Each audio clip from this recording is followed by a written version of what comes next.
Hello. How's it going, people? Welcome to the stream. Welcome. Obviously, tomorrow, Arsenal play against Brighton. That is the first thing. Second thing, transfer window has opened, and it's pretty much as always all over the place in terms of what Arsenal will do, how will they do it, who they are linked with, because it wouldn't be Arsenal if we were not linked with about, I kid you not, 60, 70 players, and at the end of the day, we sign maybe one or two of them at best. So, definitely, we're gonna talk about all that. It looks like Manchester City just recently have signed Marmoush from Eintracht Frankfurt, so we'll see how that goes. Apparently, that deal has been agreed upon. There's some rumors that maybe Liverpool or someone else could try and hijack the deal, but I don't think that's gonna be the case. Most likely, he will join Man City because the player himself apparently wants Manchester City. So we're gonna talk about, of course, transfer rumors, stuff like that. So if you're new around here, smash thumbs up, subscribe, hit that bell, like the thing, share it around, leave your thoughts down in the live chat or down in comments below. And to be honest, let's dig straight into it. Big up Nathan in the chat. Marmoush to City is a done deal, and they are almost done signing Ederson. Yeah, this morning already. Like, I woke up, I went to work and everything, had a break at work, and I just was reading through things. Now I saw a random tweet about Man City that they're gonna sign. They are linked with Marmoush. They are linked with Shabanov, or however you pronounce that, lens defender, and Ederson from Atalanta. And apparently already they are about to sign two of them. And that's how a proper club moves. That is just how proper club moves, and that not Arsenal. Genuinely, that is the biggest thing. Exactly, these idiots better spend serious money or heads will roll. Exactly, that should be the case. There should be some accountability, especially since they're coming out and saying that money is not an issue, PSR isn't an issue, FFP isn't an issue, none of these things. That if we don't spend money, well, might as well sack them all, because if there is no accountability, what's the point in this anyway? Because this club other ways washed the maximum level. Things just got serious. Exactly, that's the case. Manchester City, arguably, with these two signings, already pretty much have secured top four, because they have attacking instance where they can afford to attack. They have a left winger slash attacker, so they have a winger plus backup for Haaland. They have a midfielder, so they have a box-to-box type of six, maybe depends how you play him, but they have a player with energy and legs in the midfield, and that was one of the things that City were missing the most, because most of their players are like 38, like from Stone Age. KDB, Kovacic, and of course Gundogan. They're all from Stone Age. Rico Lewis is not equipped enough, I think, still to play in the midfield, so they just signed, if they sign Ederson, it will be actually kind of insane for them. I'm not gonna lie. Big up Nathan, big up.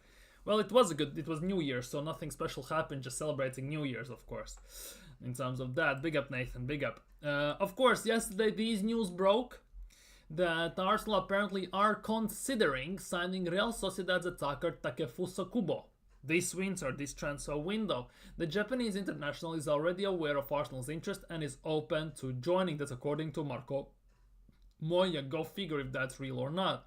The 23-year-old Sociedad attacker reportedly has a release clause of 50 million. 50 million pounds seems hella steep.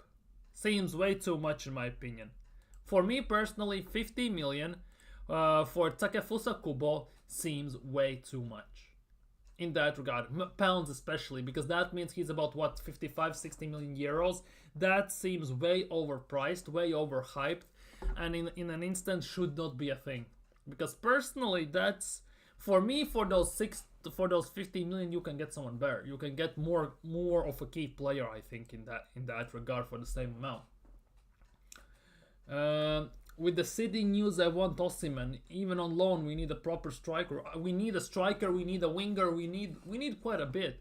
Exactly, Williams is the same price. Only difference between Takefusa and Williams would be the price and the position, because Williams preferably play the best position for Nico Williams is left wing. Yes, he plays at the right wing at times, but predominantly for him, he is the most effective at left wing. So for Arsenal, that would work. Kubo, on the other hand, predominantly is a right wing. Obviously, that would come in terms with Saka. That would come as a backup for Saka. So that raises the big question. Either or we decide to sign, if we sign, obviously, it would be for something different. Genuinely something different. Some other news that apparently negotiations are underway between Kieran Tierney and Celtic to return from Arsenal. Apparently it could be just a summer move, not a winter move, maybe a loan potentially right now. But it looks like the 27-year-old is pretty much keen to returning back to Celtic. So it's basically time will tell when it's going to be a full deal, or it's going to be a loan, or what's going to happen, of course, with that. Here are some news on Leroy Sané. Some people who wanted Sané and were talking about him in the chat yesterday. For me, Sané, I think, is past it. But Leroy Sané is determined to stay at Bayern Munich and earn a contract extension. So best of luck for him to that. And here it is. We just talked about Cunha Kubo, 49.7 million release clauses. Athletic Bilbao forward Nico Williams is a target for Arsenal, and the Premier League club could trigger his £48 million release clauses. But then again, this is rumored just to be just for summer, not again winter. So it's a really weird one, because the most of the rumors that are coming out with an asterisk to its title. The fact that it's 99.9% most likely is gonna be summer transfer rather than January. So that raises the big question as well, in my opinion, for Arsenal, how they're gonna go about things. Yeah, sad about Tierney, but that's 110k of the wage bill. True. Genuinely, if we manage actually to sell him as well, that actually would be quite interesting if we manage to sell him, but I don't think that could be the case. But this is now up to you. Would you take Nico Williams for 48 million? He would be hell expensive on wages. Or Cunha Kubo, 50 million. Obviously, Kubo would come with less salary, but Nico Williams is the flavor of the month for every single fan, so we'll see how that goes. Kubo or Nico Williams, who would you much rather take at Arsenal? Same price, the only difference will be the salary, because Nico Williams will be around, what, 250, 260, something like that. I assume Cunha Kubo would be about 150, 160 only, in a way. Maybe even less, to be honest. That is the biggest question. But yeah, as I said, Tierney is on loan January and ahead of permanent move in summer. If I'm not mistaken, Tierney's contract runs out as well very soon, isn't it? Oh, what the fuck is happening on X?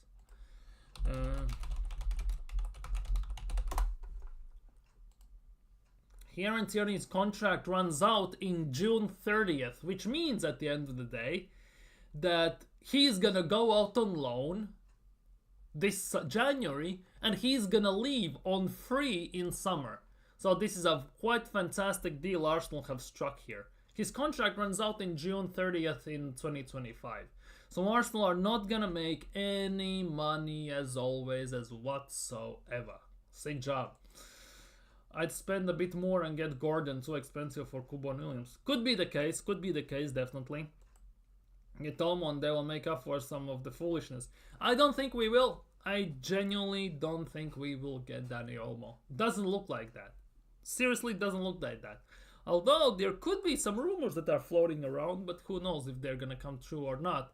But sad part is about Tierney, that's gonna be a free one though.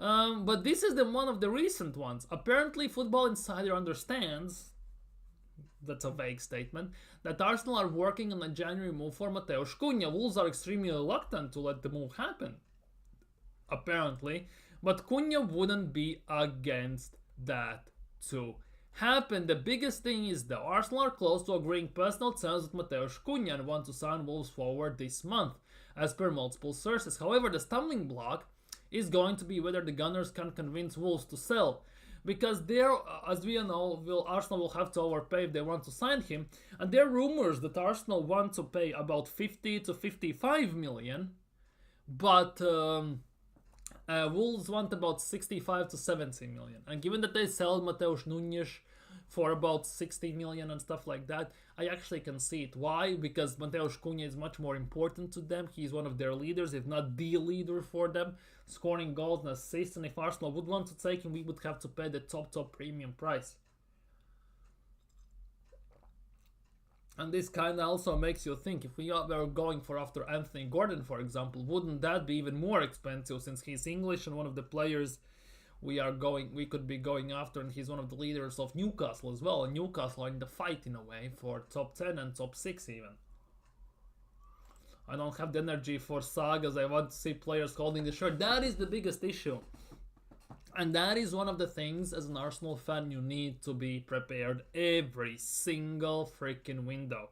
There will be sagas, there will be 55,000 links, 55 thoughts, 55,000 articles, and at the end of the day, the player will hold up other team's shirt. That's how Arsenal roll in transfer windows. Because this was the same things in summertime as well. Arsenal were linked with about, what? 140, 130 players, and we signed 2 of them. So basically the success rate of a bit more than 1%. So that is genuinely already that it's gonna be all across the world, and we need to sign Victor Gyökeres. Apparently Arsenal are not interested in Gyökeres anymore. He's not even in the top flight for Arsenal. There's Isak, Sesko, Cunha, players like that, and Victor Gyökeres has fallen quite a bit backwards in pecking order, according to Sam Mogbel and other people. This BS about mystery players again. Exactly! That is the thing. I read... Where was it? I even tweeted about this. Where is it? Here we go.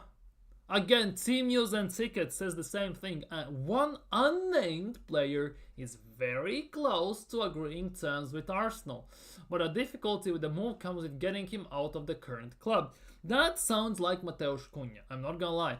But this sounds the same thing as Team News and Tickets said last summer about the mystery German, who we at the end also didn't sign. There was no German we signed, no mystery about that. So take that with some massive grain of salt, take that as you will, but it is what it is, I guess. Osimhen on loan, Olmo and Buemo, get it done. You see, for us it's easy. We know what we want. I kind of think that Arsenal don't know what they want specifically. I think they have 3-4 options for certain position, and they kind of are sitting back and juggling and weighing out the pros and cons and signing each one of them. Which in the first can they already should have done that, and they already should have had a clear path and talks with the club already as of now. But it doesn't look like they have, and it's gonna be a very long one. Because for me, we should sign 2 players by 10th of January. So in a week, specifically. Exactly in a week. Will Arsenal do that? I have no trust in that whatsoever, unfortunately. But yeah, Osimhen would be nice. Olmo would be fantastic. Buemo also would be decent. But speaking on Mateusz Cunha, here is this. Wolves are working on a new contract for Mateusz Cunha amid January interest from Arsenal. The Brazilian is emerging as a genuine target for the Gunners, but Wolves have hoped to fend off their interest by offering an improved deal at Molineux. Now, out of curiosity, I want to go to Capology and see how much is Mateusz Cunha getting a week. Because that, at the end of the day, could kind of be a very deciding factor. I don't care about Man City.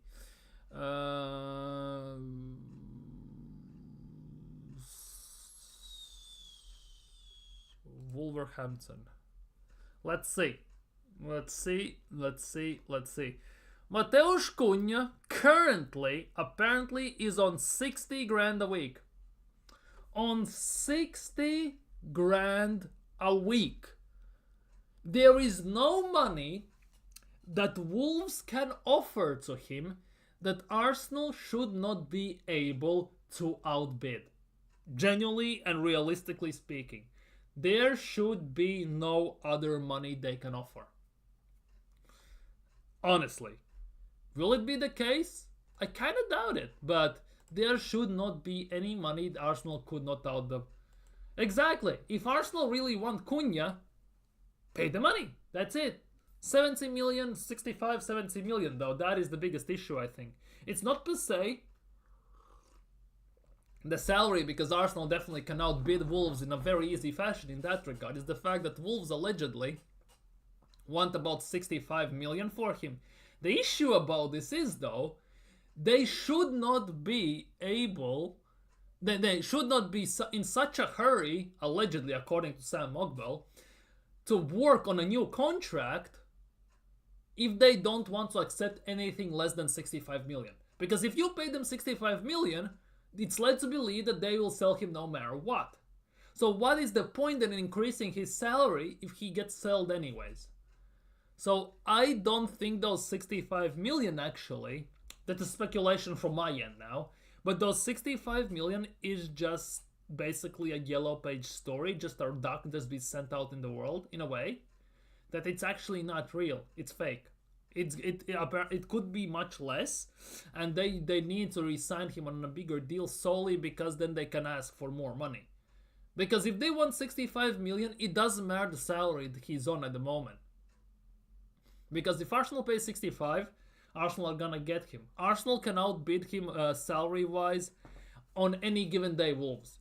So the biggest thing should be the price at the end of the day, in my opinion. So we'll see how that goes.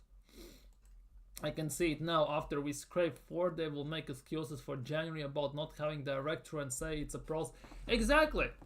So what was the point then in summer to sign pretty much nobody, genuinely 1 or 2 out of 10 window at the end of the day, and make net profit, which a club that's going for a title is genuinely a ridiculous statement on its own. And now they're just saving for January. And so basically we saved for January, so we don't have any PSR issues and money isn't an issue, just so we can save that money again for next summer. It makes no sense. There should be no excuses.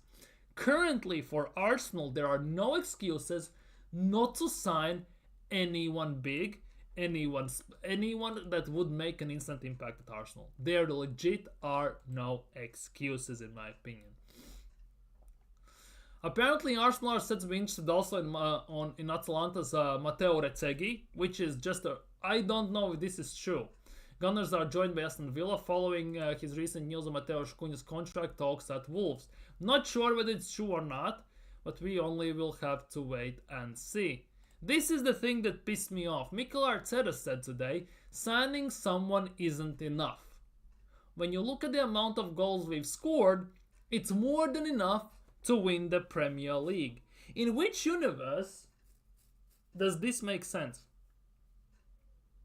Because it's all fine and dandy when we break goal scoring record last year, yet we balled it when it mattered the most. It's fine enough when you stat pad with 5 goals against Palace, 6 goals against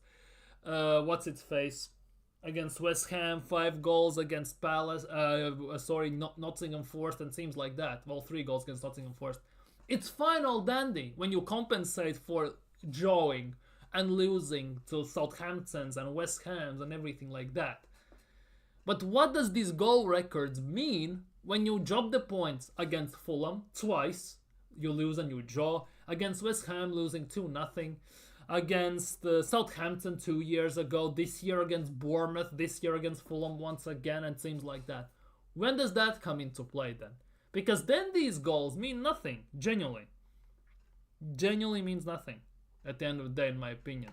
So, Warren, exactly, this guy must stop talking, exactly. Oh, scoring goals, just shut up. Apparently, Arsenal are expecting offers for Jakub Kiwior this January window as well. It's been quite a bit rumored throughout this whole time till this January window that Jakub Kiwior could be on the outs. Apparently, Napoli allegedly want him and teams like that, but Kiwior's departure is far from certain. The Gunners would expect at least around 20 million, which could prove prohibitive. For clubs on the continent in January. So basically Arsenal would be asking too much money. That's what they're saying. But they signed him for that, so I need to kind of get some money back at the end of the day. Because we have left-footed center back in Calafiori, so we technically don't even need that one. So that could be actually very, very interesting. If we look at other things, here we go. Arsenal are interested in a number of key players in a number of positions. That sounds like a political PR answer as I've ever heard one. The Gunners have looked at Mateusz Cunha, Cunha Kubo, Daniel Malen, but nothing is advanced, according to Sam C Sports. So basically, Malen allegedly is going to Aston Villa, and Malen is ex-Arsenal player. If you know, you know. Cunha Kubo, for me, is not it. Although Pepper, for example, Peppermint, who is in the chat at times, quite a bit to be honest, and on X as well, is a big fan of Cunha Kubo, I'm not gonna lie. For me, somehow he's not it. And of course, then Mateusz Cunha, who would be the most actual proven one for Arsenal in this regard. Premier League proven, already knows what he can do. He has done it on quite some time. And yeah, that could be the case. Apparently, Arsenal are looking to sign an attacker in January with money. This is the biggest thing. With money, not an issue for the Gunners. This is the biggest thing. Money is not an issue. This is the biggest thing. If money is not an issue, what's the goddamn holdback then at the moment? If money is not an issue. Like, seriously. Because this is the first time, actually, in a very long time, when Arsenal have not been in these rumors about PSR concerns, about FFP concerns. We had that last January, we had that last summer. Partially, we had it even the last summer when we signed Declan Rice. Partially, but it wasn't such a big case at then. Now we have none of that. They are actually saying we are clear of it. We can spend as much as we want. We just are not doing it still. I'm serious about this club has 48 hours to announce a sign-on. You can already start looking for some medicine, genuinely to calm your nerves down, or get some whiskey or wine or whatever you're into, just so you can calm down already. 100%. One player doesn't fix us. We need minimum. Exactly. We need at least 2 players now, and about 3-4 in summer as well. But for now, to fix some issues, we need at least 2 players, at least. And proper ones, not some 2 Kiwior level players. We need some proper level players as well. So we cannot have half-ass players in the club. We need some proper ones. We talked about Marmoush a bit in a few minutes ago, and here's that Arsenal, Tottenham and Liverpool are all interested in Omar Marmoush. However, he prefers Manchester City as well, so it will be very interesting to see whether that materializes or not, because apparently he wants Man City. Man City have their proposals as well sent, so Liverpool actually were the most interested one of all the teams besides Man City, so it will be interesting how that develops. Yeah, exactly. What is this Ferguson BS as well? If we sign Ferguson, I won't be super happy. I won't be at all happy, to be honest. Even if we sign, let's just say, Ferguson and Nico Williams, I'd still be super pissed. Because Ferguson is not it. I don't want Ferguson at the club anymore, whatsoever. I didn't even want him in the first place when he was so-called on fire. I didn't even want him then. That is the big thing. I didn't even want him then. Ethan Vanieri is training. Obviously, tomorrow we play Brighton, so that will be an interesting thing to see. Player of the month for December is Gabriel Jesus. Good for him. Maybe that will give him some extra confidence. Arsenal, Mateusz Cunha is the player in question. Arsenal will have to pay over the valuation, obviously. Cool. Okay, Tomiyasu has done some stuff on the pitch, but because of the long-term injury, we need to see him quickly, to see how quickly he can progress and how he can react. So he is still fucking injured, basically, at the end of the day. Ben White is still a few weeks away. It might be a possibility back before the end of January. Okay, but he hasn't done anything with the team, so basically he's not coming back in January unless Arteta rushes him, basically. The knee looks good. He's reacted really well in the first few weeks. Everything is going smoothly. Now we need to start the load, and that means he needs to get through many more things that up to now he hasn't been able to do, but hopefully it's good. His work ethic is unbelievable, and naturally he's a really gifted player, so I'm very positive that we're going to have him quite early, but I don't know when. Okay, cool. Raheem Sterling, oh my goodness, the most useless signing. Mikel Arteta on Sterling, he's starting to do some stuff on the pitch, so that's the great news. We want him available as quick as possible. Let's see how he progresses next week and then see if he's available for following weeks. Oh, bloody hell. Havertz could be back. Well, he will be back. Nothing else. It's quite slow but steady in a way. Let's see what Fabrizio is saying as well. Maybe there is something about Arsenal as well. I'm just slowly going through these because there is no other way to do this right now. Real Madrid, Trent, Amorim, Rashford, Matthijs Tel, Parma, Daniel Malen on Premier League clubs. Donny is an important player for us. Villa is working on Daniel Malen, trying to sign an ex-Arsenal player, basically. That's what they're saying. Huh. Interesting. Emmanuel Abogadou. Isn't he a defender?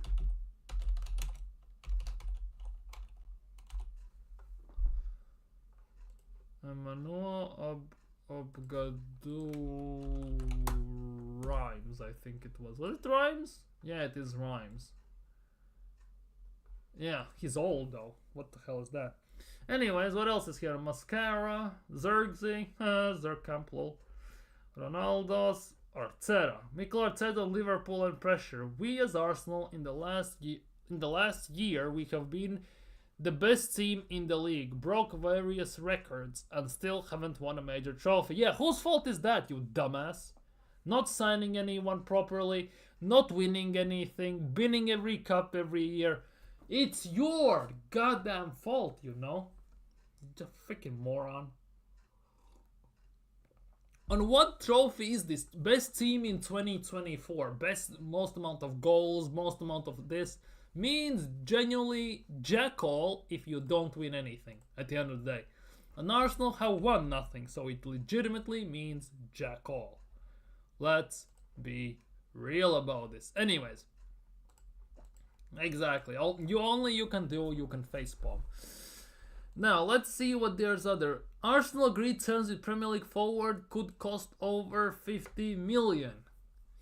Let's see what they're saying. Some random reports. Let's read about it. It's Mateusz Cunha, according to Team News and 6, of course. So nothing special in that regard. Oh, by the way,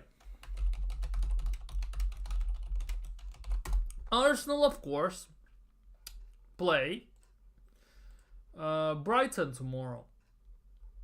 So, yeah, need to talk about this as well before we get back into transfers. I don't know what to expect, to be honest, because Brighton this season has been very hit and miss. They have been very good. They have got throw a game against City and won. They have played against Liverpool decently, and then they get smashed by Crystal Palace at home and everything. So it's a very hit and miss team and very unpredictable. Obviously, we played against them. We were down to 10 men, and we squandered 2 great chances to go up. And even Raya made a world-class save to keep us on the level terms as well. So it could have gone either way. But the game I'm expecting is going to be tough. We're playing at their stadium, so it's generally going to be 3 times harder than you can imagine. They're going to press, they're going to run us into the ground. It's going to be hell on earth. But I think Arsenal should be able to do the job even without Bukayo Saka. That should be the hope, at least. Because for me, there are 3 big questions that are playing into this. Because, first things first, Raya should start, of course. We all know that Thomas Partey is playing right back. We all know that. Gabriel. And the biggest issue for me is the left back position. Because there is no chance in hell I want to see Calafiori as a left back. So I would generally start Miles Lewis-Skelly. Stands to a reason. The question is how that will work. Will Arteta play Partey as a right back because he has no other option, or will he decide just randomly to play Calafiori at right back because he has played him there, okay, for half a game against PSG, but he's played there. So it's a bit of a weird one at the moment. I assume that Declan Rice is going to be a number 6. Odegaard is going to play, obviously, because Arteta won't drop him. For me, the biggest issue with all of this is the Havertz is back for this game. So basically, that means either Havertz starts up top or he's going to play the left 8. One of the two. Because I don't see Arteta dropping him, first of all. And second of all, Jesus is in a good form, just won player of the month, player of the man of the match and everything. So there is no reason to drop him at the moment. For me personally. So unless he decides to play Jesus as a winger, the only way he can do this is by playing Havertz as a left 8. That is the biggest thing, and as Nathan is saying, I think Jorginho starts. The thing is, where does he start? Because Havertz needs a spot in this team. Somewhere.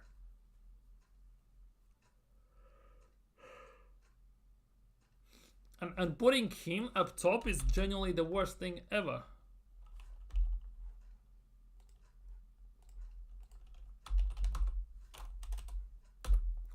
Because I actually would use this 11 against them. Genuinely. I would try and out this 11 against Brighton. Exactly. He won't drop Merino as well. Declan Rice, I don't know. Because he needs a place to shoehorn in basically Havertz. And if you say he won't drop Merino, that means Merino plays at 6. But there's no chance in hell he's going to play there tomorrow. No chance in hell. I don't see Arteta risking this against Brighton away and playing him as a 6. So that means that Havertz actually could maybe start at right wing and then Merino could start as a left 8. There is something into that. That maybe in Ranieri or something. You really think? And then where does Havertz play for you? Right wing or striker? Because the only way I can see this is that he drops Ranieri. Or Jesus. One of the two needs to go. The way I see this playing out with Arteta. That for me is the biggest issue. Wait, give me a sec.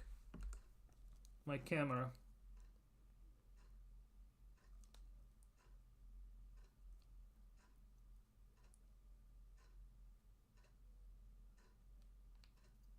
Give me right here.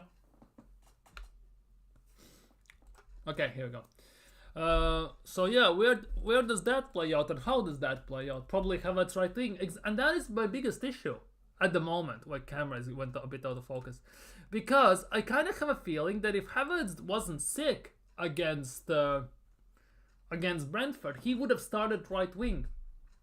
But the way Ranieri played on that right wing, I don't see a reason to drop him. Yes, he's 17 and crap like that. But he got subbed off. He had the time off. So definitely you can actually play him again as a starter. He was very good. That for me is the big issue. How he's gonna make this up. Because if we play Jorginho in the midfield, we have no legs in the midfield. And you know that Brighton is gonna run against us. They're gonna run into the ground. So playing at least Declan Rice would stand to a reason. That's the biggest thought process for me through this. Somehow. Because if we play, let's just say, Jorginho as a 6 and Merino as an 8, it means we have no legs in the midfield. And they're gonna press us hard. That is gonna be at home, that could be pretty much a given. And that for me is the big worry in that regard. I'm actually not sure. That is the biggest thing.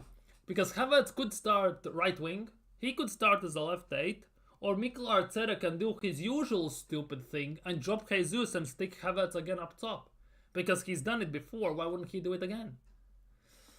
So, again, this is the biggest thing. Trying to predict the starting 11 that Mikel Arteta would play is impossible because every single time he throws a curveball almost in there, and it's pretty much unpredictable to do to think about what he does. Exactly. That's the thing. I'm not against benching Odegaard as well, but will Arteta do that? No, he won't. Because he's Arteta's love child, long lost son, and stuff like that. So he is not leaving.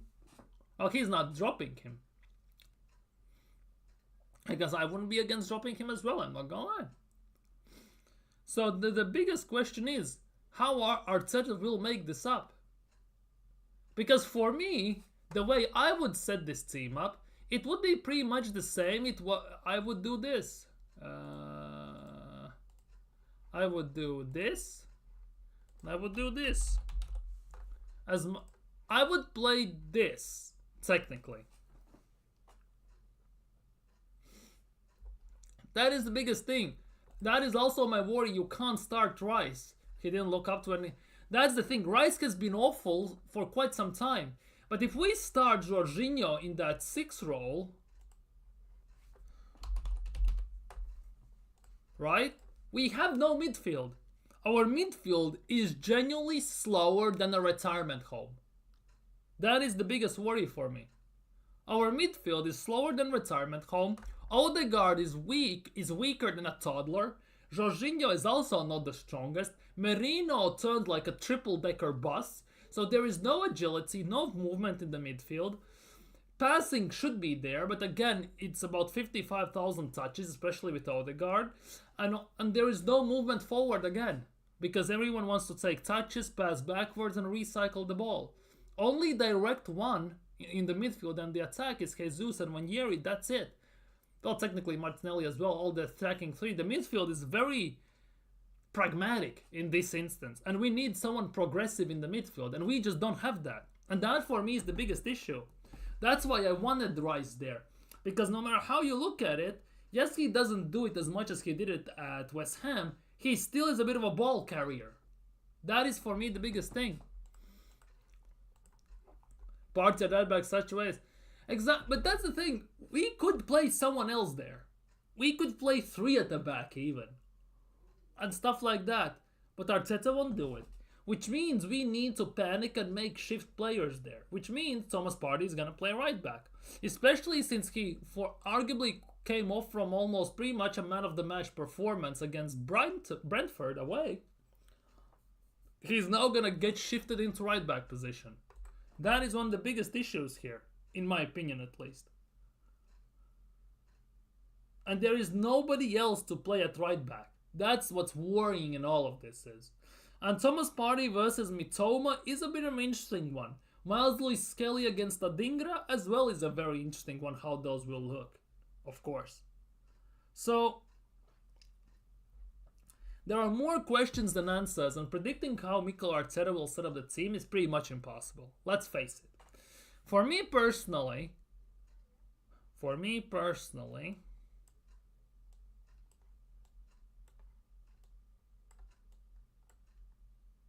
this would be the 11. Maybe start. That's the thing. I cannot drop any of the attackers because we have nobody off the bench besides Trossard. That already is a problem. And Havertz. Well, technically, if Havertz doesn't start, he can come off the bench. But otherwise, there's nobody. Although some of the Havertz's best performances have been off the bench. So you kind of make an argument for that. Merino, Jorginho, Odegaard. That midfield is asking to be all run over. Genuinely. That's my biggest worry in this. That midfield is genuinely begging to be outran, outpaced, and outdone in work rate. You would start Trossard for Martinelli. I get that. I totally get that. For me, it would be only reason why I would start Martinelli is because he scored a goal. And he was, I don't know, he wasn't brilliant. He actually he was one of the better players against Brentford. And he actually earned his spot for the next game, personally.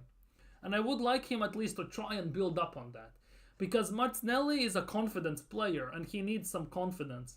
And if let's just say he plays first 45, first 50 minutes, he doesn't perform, then you can take him off. but he scored a goal. He did very good in the game against Brentford. I don't see a reason why I wouldn't start him, as a coach at least.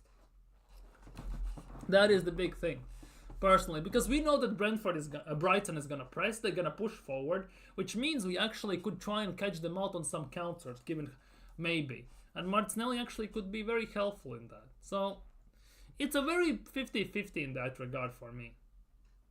For me, the biggest worry is that Ranieri is gonna get dropped for Havertz, or Jesus is gonna get dropped for Havertz. That for me is the biggest worry, and I don't want to see that. I want the same attacking three we had against Brentford, and I want the midfield somewhat the same as well. In ideal world, it would be Partey as a 6, but Mikel Arteta is a dumbass, so we won't have this. He'll be probably start Havertz for the... Exactly, that is the biggest issue.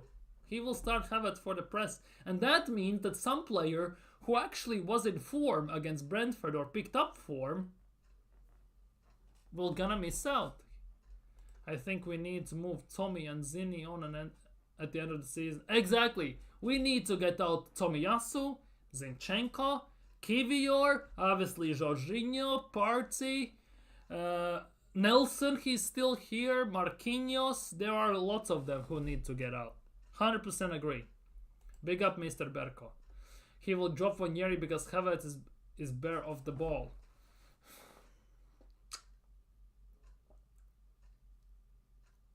That's, you know,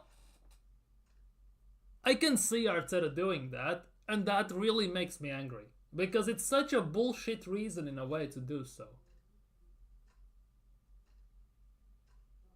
Because for me, Ranieri should be playing. The way he played against Brentford, even though he wasn't a world beater, exquisite, world-class performance, he actually was something that this Arsenal team in the attack have been missing this whole season.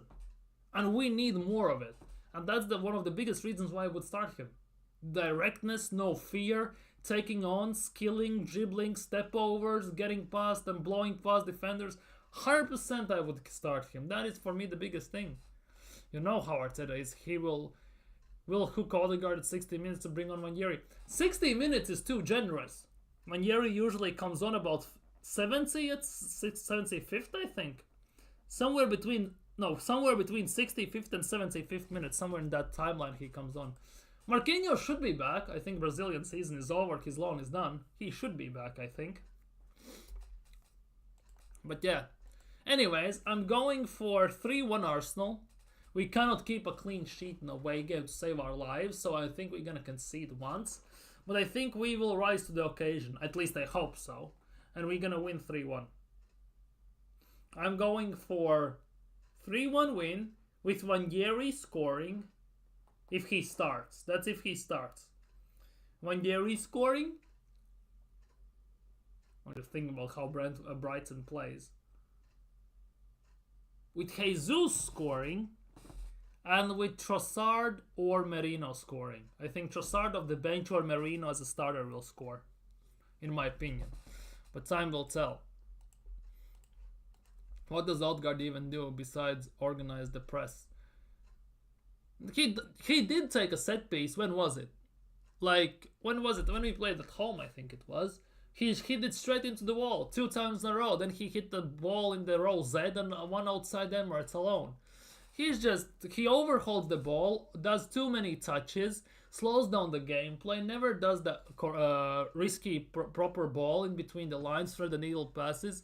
He harms more attack more than he helps it in a way, in my opinion. But it is what it is.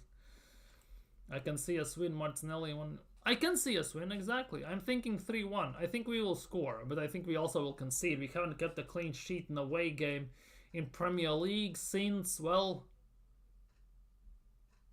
Spurs? 1-0 Spurs, I think? Or something like that. So I don't think so. Anyways, back to some transfer rumors, if there are any more. Players like a Cunha Kubo. Let's look at it this way. Let's do it this way. Let's see what else we are linked with. Is Isak available this winter? Yes, he is, if Arsenal pay the right money. Report: Arsenal, Spurs, and Liverpool all want to sign exceptionally good Frenchmen in January. Who the hell is that? I swear if it's in Nkunku, I will flip my something. Really? Why is Arsenal in signing Enzo Millet? Mio, sorry. Why? Like, why? He's not that good. Huh. For me personally, he's not that good. Genuinely not that good. What happened to with the Molero news? Dude, it came from fish eyes. Fish eyes, I call them fish eyes. Basically, it's a yellow page. It generally feels like a yellow page thing. It's like the Sun, pretty much not trustworthy whatsoever.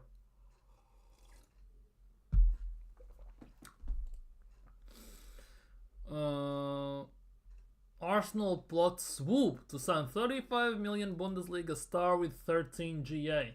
Is this Mio again?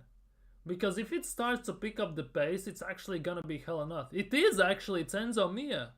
Oh my goodness gracious. Really?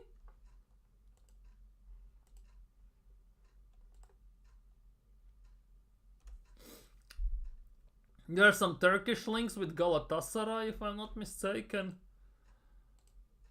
Enzo Mia has release clause of 18 million euros, would have to pay his release clause in cash. This money is not the amount that Galatasaray can give immediately. So Galatasaray are interested in him, so why the hell are Arsenal also interested in him? It looks like mostly Galatasaray are interested in him, nothing about Arsenal. What the hell is this? This is just some BS we, again, spewed out by the media at the end of the day. Sick job, dumbasses.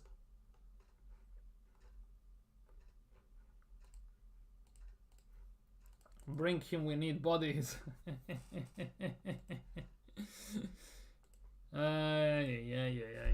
Now, what else is here? Luis Skelly to land a 5-year deal alongside Ranieri. They both are gonna get some significant salary increases. I wanna know how much. How big they're gonna be. That is the biggest question.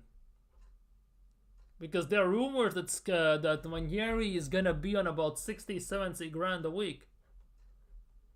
There are some rumors Skelly is gonna be on about 50-60, and Ranieri is gonna be about 70 grand a week. There are rumors about that, by the way. And apparently in March they're gonna get re-signed to a better deal simultaneously. So basically in 2 months we will see what is what. Brighton manager reveals their plans to down Arsenal. Well, cool. Ranieri played more than Cunha. Really? What? How is that even possible? Brighton manager reveals. Man City make offer to 18-goal striker, being closely followed by Arsenal and Liverpool. That is the Marmoush talk. It looks like Marmoush is actually gonna go to Man City. Yeah, this is we talked about yesterday. Monaco have agreed a deal with Sturm Graz to sign Mika Biereth, allegedly. They signed Balogun from us for 30-something million, and now they're agreeing to sign Danish under 21 with 14 goals in 25 games from Sturm Graz. We sold him for £3 million. The question is how much they gonna sell him for. That is something I'm still waiting to find out, because that will show how good of a deal Arsenal have done in general. For me personally. I lost my head with the City news.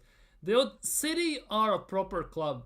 They know how to do things properly. They know how to and why to sign. And it was already reported in December and even in mid-November that City have already about 10 targets. They have about 150 million to spend, and they already have made a list of top 5 players they want to sign. It was already said then.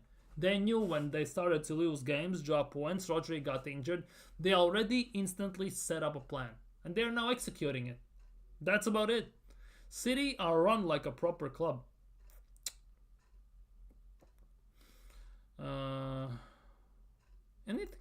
There's nothing to... Oh, here we go. This is for Nathan. Nathan was talking about Evan Ferguson. There are some talks about Evan Ferguson. Evan Ferguson has been linked with a shock move to Premier League title contenders Arsenal, allegedly. On loan, apparently, but not what still could be the case. Also, West Ham are interested in Ferguson and someone else. I think it was someone else was interested, but apparently Arsenal are looking at Evan Ferguson, allegedly. Nothing concrete in it yet, but I don't want Arsenal to sign Evan Ferguson. I want Arsenal to sign some proper players, and that's about it. Liverpool and Arsenal are set for multi-million payout offer after FSG and Stan Kroenke win 99 million. What the hell? Liverpool and Arsenal set for a multi-million payout after FSG and Stan Kroenke win 99 million pounds. Will end up as the top two Premier League once the season is out, but our slot side have considerable advantage in 2025. Financially, there is even a bigger gap. Traditionally, Liverpool and Arsenal alongside United have made the big three of English football that this is blah blah blah blah blah. Red cartel and blah blah blah.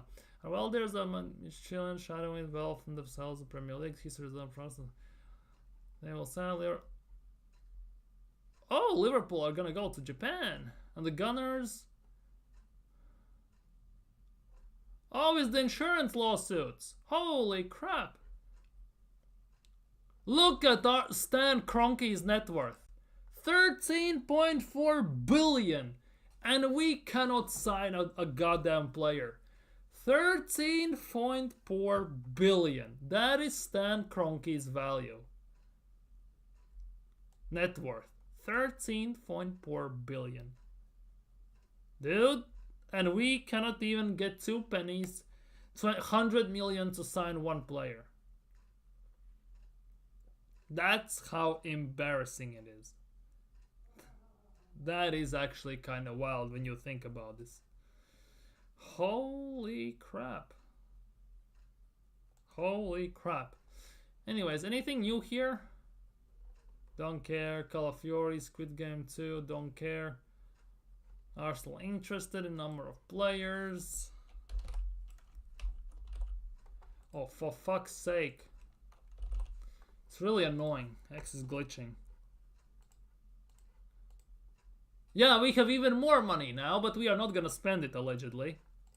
That's how Arsenal work. Arsenal are looking to sign an attacker in January.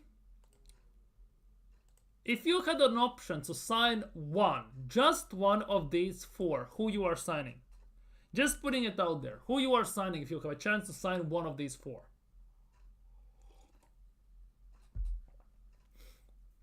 Kudus, Buemo, Williams, or Mateusz Cunha?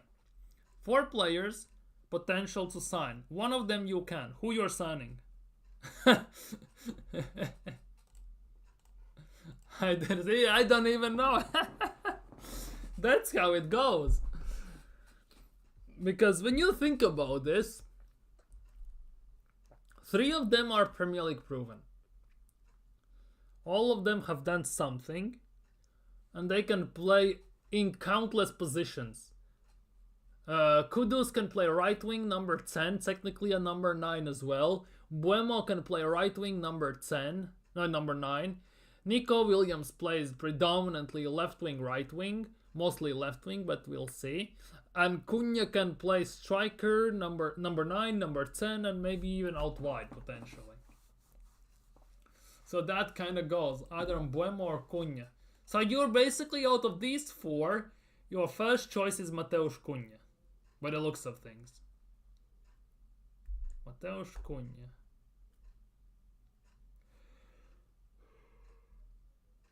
Arguably the second most expensive one from these, interestingly enough, as well.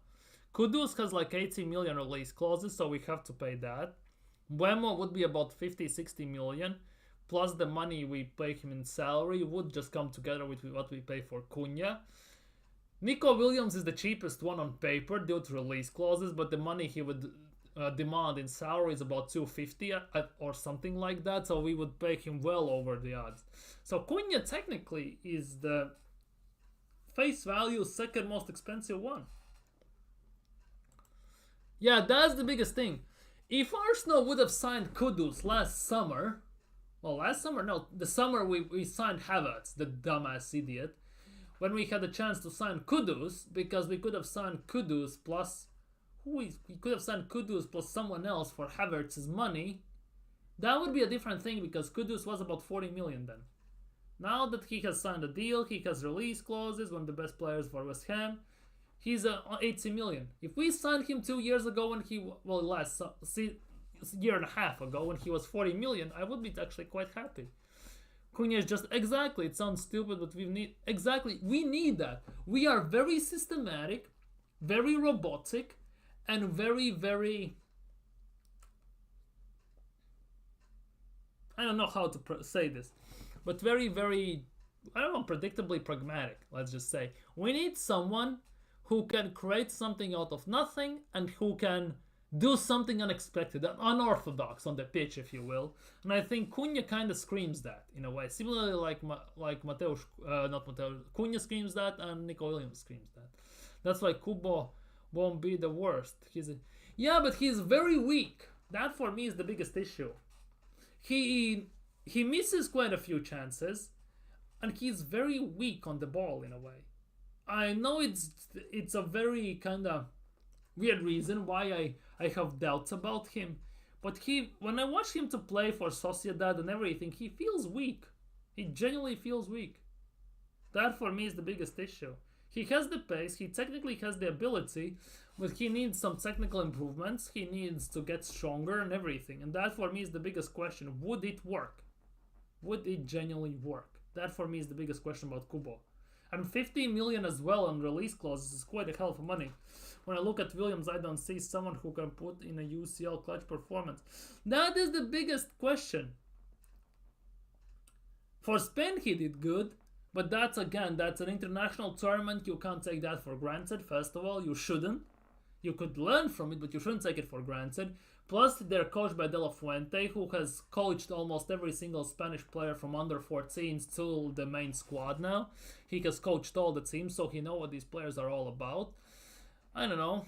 It's very weird. It's very weird. Like Rafinha versus PSG, we need players. Yeah. I would wonder what would have happened if we signed actually Rafinha when he moved from Leeds to Barcelona that year. That actually would have been kind of interesting to see what we Arsenal would have done then.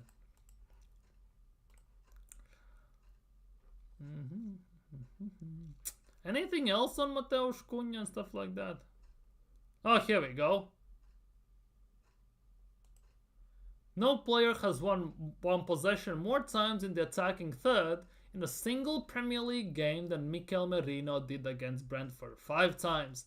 What a bloody trophy for Arsenal. What a bloody trophy.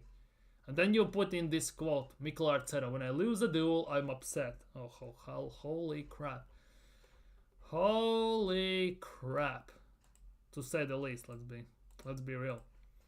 Where would Cunha even play for us? That is the biggest question.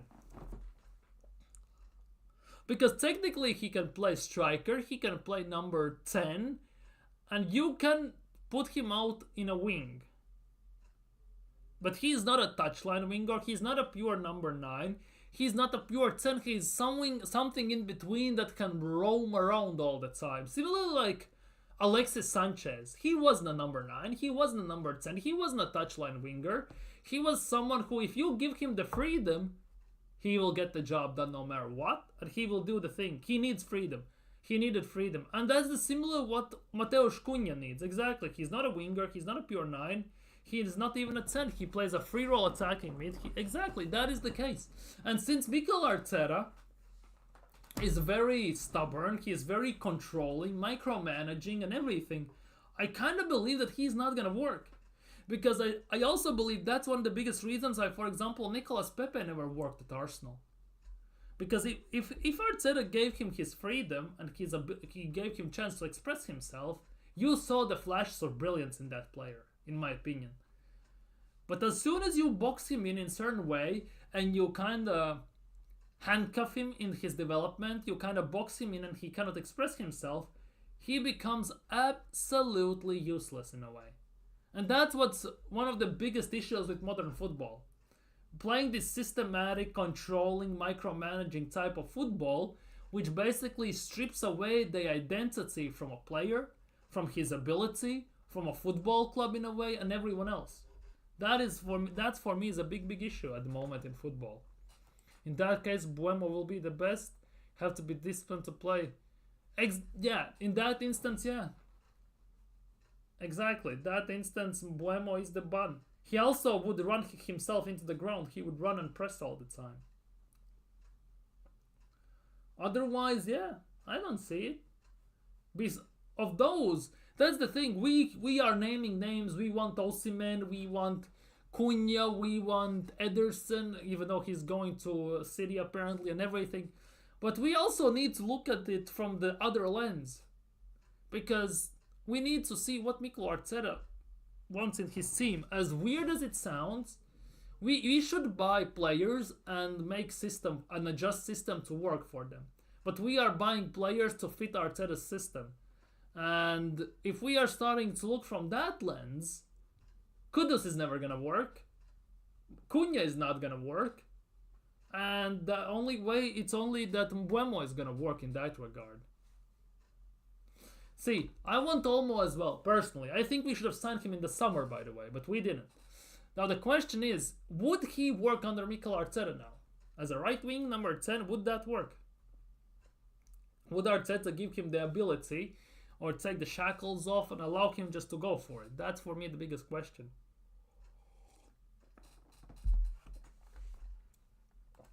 I would love for Danny Olmo to sign for Arsenal, but I think it's still undecided what's gonna happen with him, if I'm not mistaken.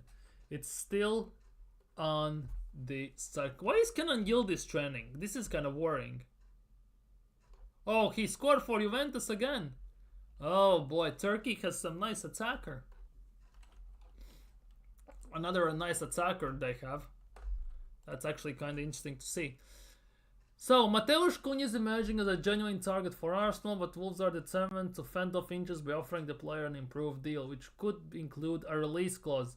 That is the thing.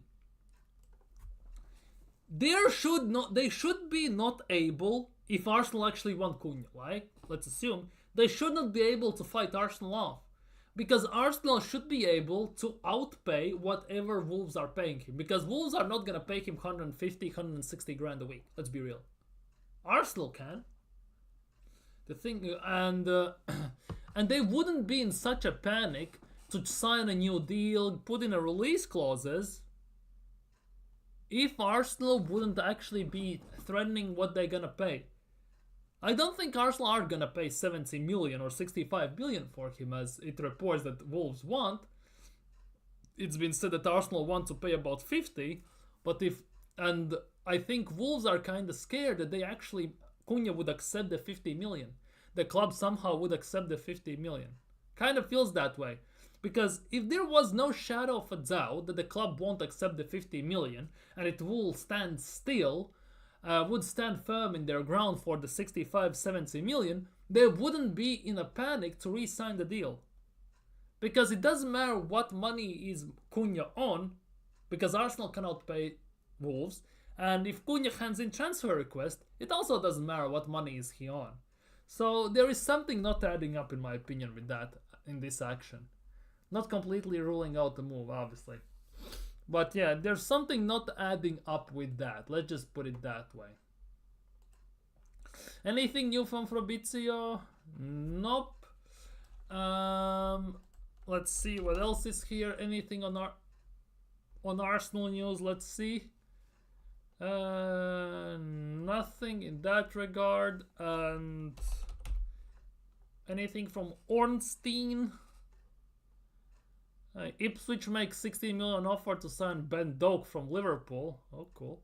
Aston Villa in talks with Borussia Dortmund to sign Daniel Malen. Good for them. Ex-Arsenal and everything. Real Madrid approached Trent. And that's about it. Anything new here?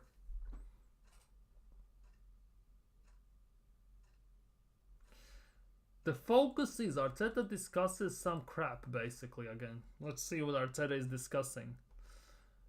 Mikola Tsetsa has outlined Arsenal's approach to January transfer market, emphasizing that the Gunners will only look to strengthen their squad if the right player becomes available. So they might as well not sign anyone.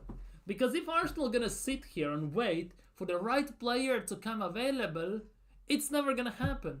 Because ultimately, every single player is available if you pay the right price. That's how you make the player available. That's how you do make manager available. That's how sometimes rival companies lure away your rival company's best employees by offering them better salary. Everyone's available for the right price, not if you sit with your hands in your lap and just sit there and wait patiently for basically magic beans to fall from the sky like in Jack and Beanstalk, basically, at the end of the day. None of that makes sense. Yeah, Tierney is gonna go for free, by the way. It's not even peanuts, isn't it?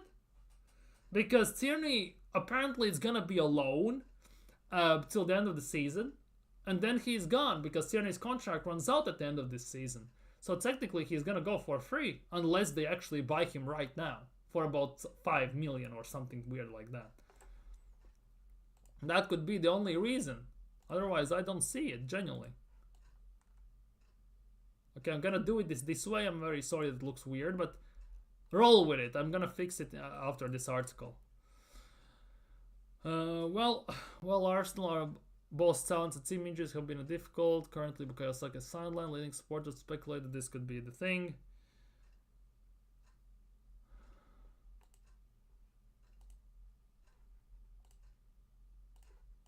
Okay, there's nothing special about this, anyways. Oh, what the hell is this about? Wrong click. Big up kill switch. Sometimes January budget spending can affect the summer budget. That's a load of waffle. What was the point in signing nobody this summer, making net profit for a club that's going for a title, should be going at least, and now, just as the transfer window opens, news come out that Arsenal have the money, it's not an issue, FFP is not an issue, and PSR is not an issue. Then you complain that you don't have enough players, you have made the thinnest squad in the league, you are ridiculed with injuries, and you need something to close the gap, and you still do nothing. You cannot tell me that affects summer budget. The last summer was the budget. You're sounding like a top gunner, by the way. Genuinely. No offense, kill switch. And everything, you sound like a top gunner. Sometimes January spending can affect the next summer budget. Genuinely sounds like a top gunner. Because then what was the point in doing nothing this summer, last summer, to sell? Basically what we did was sell to sign at the end of the day. We made our squad even smaller. For the first time in like history of Arsenal, what it felt like, we made net profit of all the spendings and signings cumulatively. And what club that goes for a trophy, for a league, for Premier League by the way, does that? Which team basically does that? Makes net profit on transfers. Like, that makes 0 sense whatsoever. Exactly. Load of waffle. Waffle, waffle, waffle, waffle, waffle. At least that's how I see it. I know people are gonna disagree and everything, but you know, I don't care. There is no reason for Arsenal not to go big, especially how stingy they have been with the money overall all this time.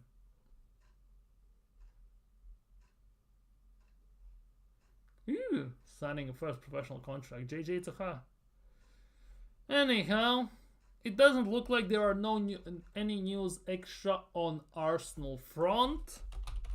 Arsenal play tomorrow against Brighton's 5:30, so game's gonna end 7:30, and it's gonna end half an hour before I go usually live, so that is actually gonna work out super well.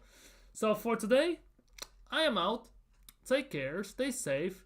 Leave your thoughts down in the comments below in terms of predicted 11, starting 11, result, scoreline. Players we could sign. Would you take Cunha? Would you take Kudus? Whatever, who we are linked with. Big up Nathan, big up Killswitch, big up Mr. Berko in the chat, and big up Red Skull, everyone who dropped by. Have a great weekend, stay safe, hope Arsenal win tomorrow, see you tomorrow evening, and well, enjoy your time.